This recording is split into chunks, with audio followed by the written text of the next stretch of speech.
शक्ती आहे ती काय लपून राहणार नाहीच. त्यांच्या संदर्भामध्ये त्या ठिकाणी निश्चितपणाने केला जाईल.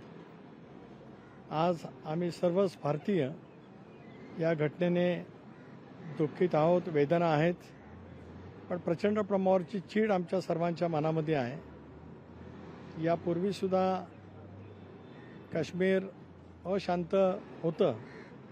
गेले काही वर्षात काश्मीरमध्ये शांतता प्रस्थापित करण्यामध्ये एनडीएला मोदी साहेबांच्या नेतृत्वाखाली यश आलं, परंतु निष्पाप पर्यटकांच्या वरती ज्या पद्धतीने निघून हल्ला करण्यात आला ही बाब जागतिक स्तरावरती सुद्धा निंदनीय निश्चितपणाने त्या ठिकाणी आहे.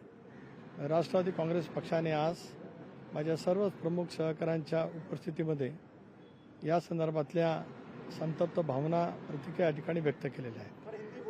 महाराष्ट्रातल्या अनेक जिल्ह्यामध्ये विविध जिल्ह्यामध्ये पर्यटक आहेत जे जम्मू काश्मीरला फिरण्यासाठी गेले होते.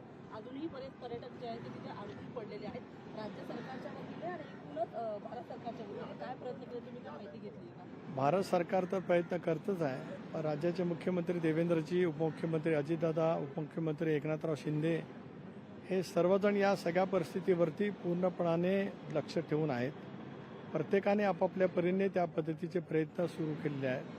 मी सुद्धा काल माझ्या जिल्ह्यातील काही पर्यटक तिथे होते, काही जिल्ह्यातल्या रहिवाशांचे नातेवाईकसुद्धा होते, त्या सर्वांशी मी बोललो.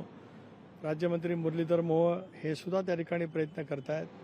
प्रत्येकजण सरकारची यंत्रणा पूर्णपणाने कार्यरत सुरू झालेलीच आहे, पण सरकारचे तिन्ही प्रमुख नेते या संबंध बाबतीमध्ये गांभीर्यपूर्वक लक्ष ठेवून आपले पर्यटक सुखरूप आपल्या राज्यामध्ये कसे येतील याचा प्रयत्न नक्की त्या ठिकाणी करतात.